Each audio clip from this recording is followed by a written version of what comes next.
Welcome to Real Hot Nerd Shorts, our next attempt at short form media. We are here to talk about the new Marvel Limited series Wonder Man with me, Ryan. I mean, Shauna. And that's it. We don't need anyone else. It's just the two of us. So we're going to talk about the 8 episode limited series of Wonder Man that just dropped last week.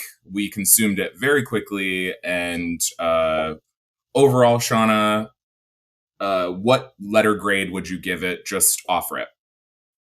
B plus. I Yeah, really liked it. It was just very good, very enjoyable. agreed. I would even argue an A minus. Like it's if we're I think I would set like WandaVision and Agatha All Along as like sort of the bar for the best television that they have made thus far of live action. Oh, does she disagree?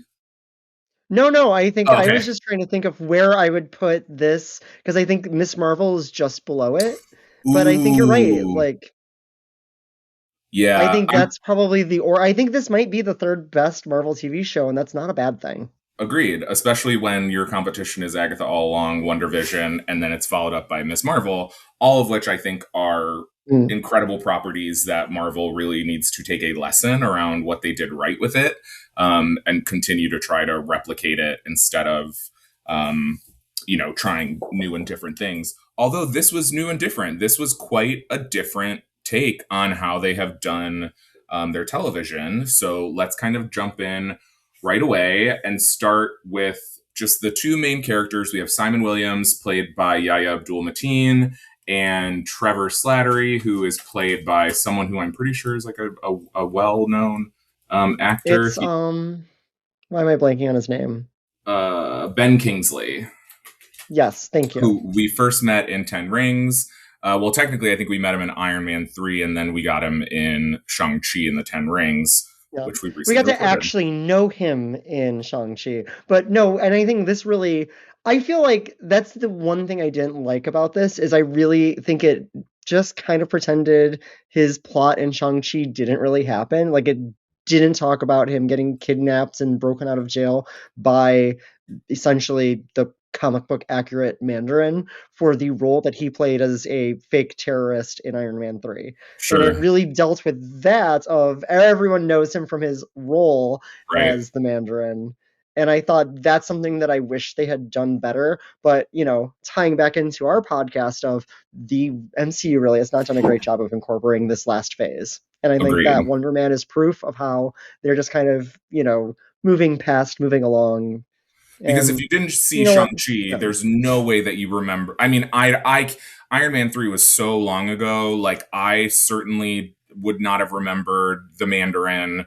And I definitely, if you hadn't seen Shang-Chi, like, he's just kind of inconsequential, which was, as we talked about in our last episode, really confusing when they were marketing it because they were leaning so heavy on Trevor Slattery. And, like, even if you did remember him, the Mandarin from Iron Man 3, and you didn't see Shang-Chi, then you wouldn't know that he's Trevor Slattery. He would just be this new person that they're giving all this attention to. And so I would think that's probably like one of my biggest, like, okay, I wish they would have done a little bit better of incorporating Simon Williams in the advertisements. But ultimately, I loved the two characters together. I loved that the focus was on their relationship and how Simon came to trust him and then was betrayed by him. And how Trevor has this like lovely kind of arc of, I don't know, it seemed like he was doing whatever it takes, being kind of selfish in saying like, no, I'm not going back to prison. I'll he kind of like jumps at the chance to be an asset for the Mm. Department of Damage Control. Um, And I get it. Like at the yeah, end of the day, he wasn't doing it to be an asshole. He was right, doing it, and he wasn't. You could tell that he's like, well, I have no other choice right. because, and you know what? I guess that's fair, but also, Yeah. Yeah, and even as he I think tries to be disobedient, as he works for and Stewie from Succession, yeah, who has shown up in many things, but I'll be honest, I have no idea what his name is other than another role he played, which I think is kind of a problem in how Marvel has been doing and highlighting these characters who are, again, showing up multiple times. Right. Why don't we know this agent's name? Because he should have as much of a role as Elaine Bennis's character, who's another person whose name I can't think of. So Val- maybe that's just it. That Valeria Allegra de Fontaine. Uh, that's it. Say thank yes. you. I knew you'd Uh-huh. know. So, one of the things that we talked about really liking in terms of these characters, so obviously Simon is a struggling actor, and Trevor, prior to being the Mandarin, was kind of an established actor. But he coaches him, mentors him throughout, and we get to see how a mentor can really positively impact someone. Like, he really does, like, he loosens up. He finds his groove as an actor with the support of Hmm. Trevor. But he's clearly extremely talented, as we've seen throughout. It's just he needed to get out of his head. But one of the things I really I liked, mean, go ahead, please. well, I mean, we've both watched a lot of Drag Race, and what is the one thing that will get a queen eliminated? Not showing your real self, not showing enough of you Hmm. in who you are, and that is the problem that Simon had, is that he wasn't showing the real him because he felt he couldn't. He had to He was stay being vulnerable on the very runway. yeah, he was a closeted trans woman on Drag Race. That is really the role that he played. And so um, once he started living his truth, he exactly. shined and we got to be Wonder Man. So that speaking of how the inclusion of identities and culture, this was also another really well done sort of spotlight on a specific culture, for Simon and his background, as Haitian Creole, and like the family structure, the role of the mom, his father, his brother, which is like also a really specific dynamic within, yeah, I think a lot of cultures, but especially cultures that kind of rely on this masculine manness as the provider type deal. Like his brother has got it all together, and then he also still kind of believes in his little. But we're not going to go deep into that. It's a really beautiful Well, dynamic. and also I love the way they use the language, which is I thought really Yes. interesting the way when he's talking to his mom on the phone, when they're trying to talk about his secret and his powers, that's when she starts switching into the Yes. Haitian Creole Yeah. language in a way that I thought was really, and which makes a lot of sense because of course, because that they all know the government's kind of watching him, Totally. and they know that your phone's probably being tapped, et cetera, et cetera. So I thought that was a really good touch of how they could kind of maintain that kind of familial closeness that everybody kind of knows the secret, but nobody talks about it. And Yeah, I which thought also makes me think about the other note that we made, about Miss Marvel. And I think that is what makes the characters, we get a 360 of who the character is. Like, we get their relationship to their parent or parents, we get their relationship to their sibling, and then you have this sort of like external other with Trevor in this instance. But in and the Miss Marvel, community too. yes, with Miss Marvel, we Like get the beautiful inclusion of her Pakistani family and her Muslim community, and there's all these layers, which again I think also is something to touch on with the sort of larger metaphor. But like, another person who belongs to a marginalized group being overly policed. However, the Department of Damage Control is also in Miss Marvel, and so I think same there's actor. same actor who we don't know. And I remember when I started watching, I was like, that guy looks so familiar. Am I supposed to remember him? Which again, C above re Marvel not doing a great job of establishing these characters. But yeah, so we have this like lovely sort of representation of his family. His mom is just a breakout star, just like Kamala's parents are the breakout stars of her show, and then the movie The Marvels. Um, but we mentioned Department of Damage Control, which kind of helps us segue into the next quick point that we want to touch on is the plot. So the overall response that a lot of people have had is, this is not your typical superhero origin story. Like, it is not about how he got his powers. It is not about, his first time in the costume, although we do see him in a costume for the first time. It's just about him as an actor managing this additional stress of being a a superpowered person in a time when superpowered people are now being policed and monitored in a new and different way. Absolutely. And I think for me, the one part that I want to highlight is the way in which the story of Wonder Man, the 1970s movie that inspired Simon, Mm-hmm. very much mirrors the story of the odd couple bromance that Simon and Trevor have. Yeah. And all of the plot points, the Barnaby's betrayal, the his my only friend, all of those kind of plot points, whenever they show a snippet of the movie, like going back and rewatching it, you can see the way those beats play out in Wonder Man, the Marvel show. And I thought that was a really interesting. I love that the kind of meta Yeah. storytelling, that foreshadowing where you don't know unless you're looking for it. I think they did that really well. And I think that's one of the reasons why it was such a successful show.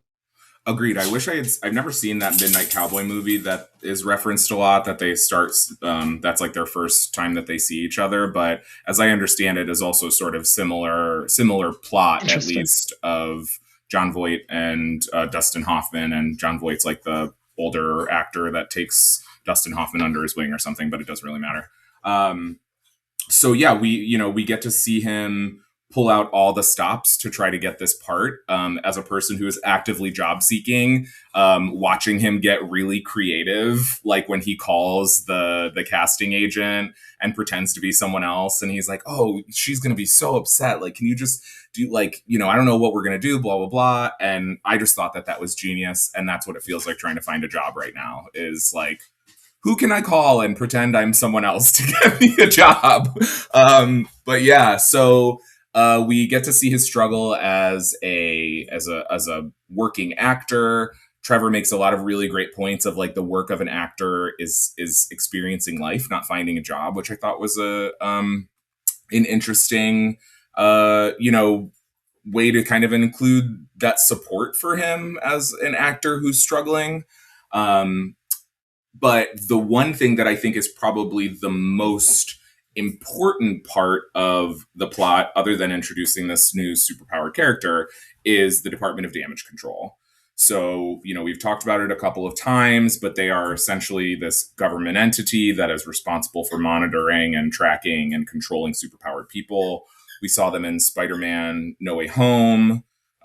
We saw them in Miss Marvel. And I think we even saw them in the first Spider-Man with the Falcon, not Falcon, what's his name? Vulture, with the Vulture tech. That's Department of Damage Control as well. And a lot of the online theories are that the Department of Damage Control is likely going to be sort of the new mutant persecuting force within the larger MCU. And I love that idea. yes, and what I thought was really interesting, and again, sometimes you just wish that people would watch these shows and like actually pick up on the fucking message. Like the fact that it's very clear that the Department of Damage Control has this privately owned prison, and they're like, we just got to get people in there. So let's We start. have to justify this prison, so therefore we're going to over police this population of superpowered individuals.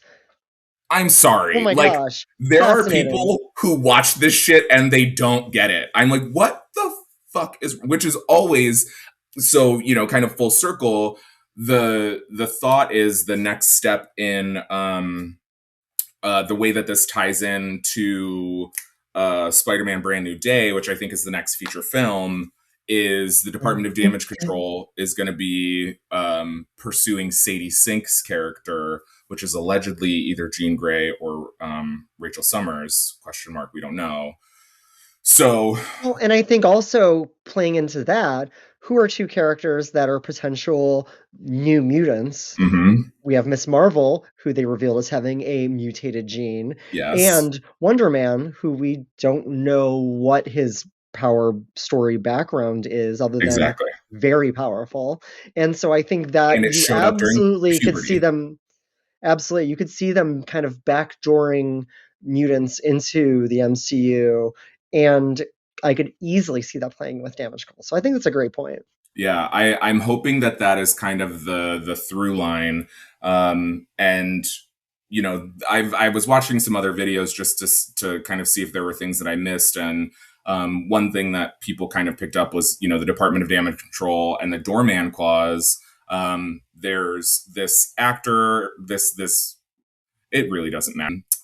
Anyways, a superpowered individual named Doorman accidentally kills Josh Gad, which was R.I.P. also the Which fucking wildest.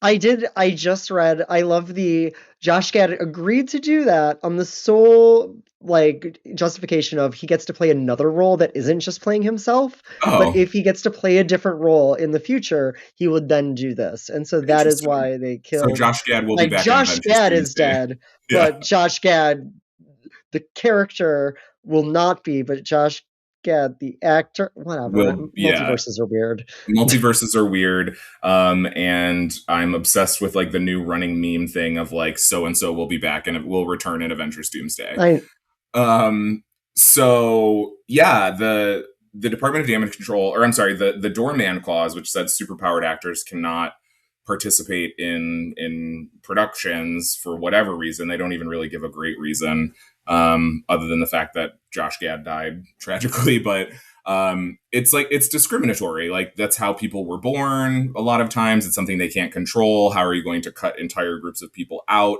So some people think that this is going to also be like an opportunity to include someone like She-Hulk because she's already on the West Coast. But unfortunately, Tatiana Maslany doesn't want to participate with Disney, and that's a really fucking big bummer because I loved her as She-Hulk. Loved her as She-Hulk. look. Does she have a great point? Absolutely. Am I Yeah, going to miss her as She-Hulk? And yeah, probably does it mean that She-Hulk the character will not return? right. Yeah. Yeah, I think that's Is she unfortunately. right? And I wish more people would fucking do it. Yes. Am I kind of mad at her for doing it? Also, yes. Two Well, things and can it's be funny because true. actually it's both the fucking Hulks because both Exactly. him, Right, Mark both her Ruffalo. and Mark Ruffalo is likely not going to return either for the I'm very same curious. reason as a man of principle. I'm And very again, curious. more power to these people. And you know, but frankly, the more stars that do that is how they're going to actually enact real change. Pressure. Yeah, so the doorman clause and the explicit discrimination of people who are superpowered. We think that maybe Simon Williams is a mutant. It gives a lot of credence that he had his first sort of like incident when he was a young person, likely around the age of puberty. Which, if you are an X-Men fan, you know that that is kind of like when the mutant gene activates. So again, I do think that this might be a new Simon Williams is a mutant entry into the MCU. So yeah, that's those are the big major talking points that we kind of laid out, and we are trying to keep this one short. So we talked about the cast. We love Simon and Trevor. We talked about the plot. We loved that it was atypical. Was there anything about the plot that you didn't like? I wish it didn't all appear at once. I wish that Sure, it was record. I wish that they had put it in more of a week to week episode format because I sure. think it really deserved to breathe. And like, was I very happy to binge it? Yes, but I Hmm. feel like it didn't give it everything it needed. And hopefully, we see this character again. Hopefully, we see more of him getting to actually use his powers because that I think was one of my main critiques is that his powers were very under the surface. It was very just hinted at up until the very end when He blew up a whole fucking he's building. yeah. And like which again and I thought was such a fascinating I really thought that whole plot of he's like, "No, I got a role. You can't tell anybody. And now Yeah, I'm going to pay you so much money that you're not going to say anything." genius. That was so. I loved the final scene where we see him breaking Trevor out of jail, and I was like really trying to follow. I was like, there's something with this guy that he's trying to, like it was a great turn to have him be using this guard to get into the Department of Damage Control. Um, but to your point, I do also think if it had been a week to week program and that was all that we got in terms of his powers, I would have been really pissed because, at least with WandaVision, when it was week to week, it was slow. There was a lot of room to breathe, but we got a full out Scarlet Witch reveal and battle. And I think if they had done a week to week for this, it would have. I think it needed to be, to me at least, it needed to be dropped all at once. Like, it just, if they had waited for that to be the finale, people would have rioted. And not that they need to make decisions because of the fans or anything, but I do think it's worth noting that, like, there was no I mean, major. yes and no. If they're not making it for the fans, like, who are they making it Sure. for? At the Yeah, end of the totally. day, like, they should be making, like, and I think that's just it, is where I still feel they did not do enough justice for the show. Like, they felt like they needed to put it out, but I Hmm. feel like in its promotion, in its there's a lot that could have been done better, which doesn't take away from what the show is, which was, again, a very enjoyable show that I highly recommend. I Same. think And I, that if you love movies and TV and acting and just that kind of general the craft of it all, yeah. I think it really is a great story, and I really recommend it. Yeah, if you like buddy comedies, if you like, The Odd Odd Couple. Couple, yeah, like Yeah. it has so many dynamics that are enjoyable. But again, even as I'm thinking about it, so my question that I'm going to circle back to is, do we want a season 2 or not? But the reason I'm saying that is I want one of because, those chamoy peach rings is what I want, oh my but God, those look so good. The Samoy they Boys. really did.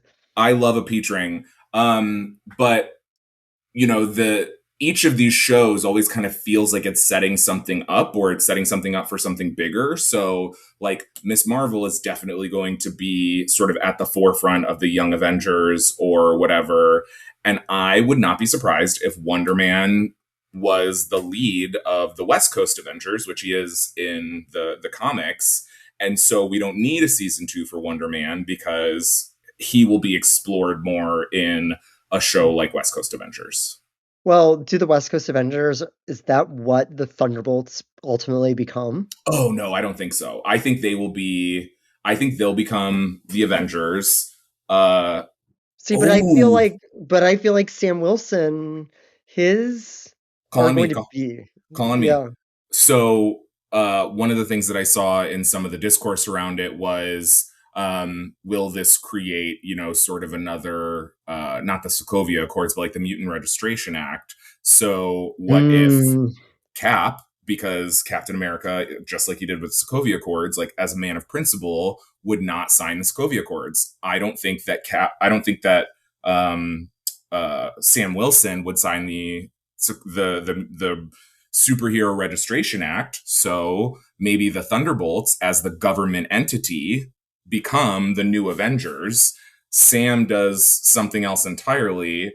Then we have Wonder Man, Vision, who we know is coming, with Vision Quest as the West Coast Avengers, and then Miss Marvel, Kate Bishop, and Kate co Bishop. as the Young Avengers. So, would you want to see a season 2, or would you rather be in something else? I would rather it be something else. I think they said everything they needed to say in it, Exactly. and it's I do appreciate that they can do that kind of standalone thing now. Like, that Same. they can just be like, and here's like a little, like, what was it, 6 episodes, 8 episodes, 8 something, 6 episodes. to 8? And I Yeah. think I like that, as, like, it's not super overwhelming. You don't need to watch this show. Like, with WandaVision, you kind of needed it. I mean, they didn't pay attention. They didn't do it any justice in Multiverse of Madness. So it's not like you needed to watch WandaVision for that to make sense. But, like, I like these ideas that these shows don't have to be, pre reading to see a movie, and vice versa. So I like the idea that it's just like in a bubble by itself, and it's a nice little origin story that's not an origin story, because we don't need every superhero's origin story. So yeah, I'm with you that I hope it is, baked into something else. So, that is going to wrap our Real Hot Nerd short on Wonder Man. Follow us on Instagram at Real Hot Nerd Pod. You can follow your hosts at Helen Pastels and at Intuitive Blurred on Blue Sky and Threads. And we will catch you next time. Bye, gang. Bye.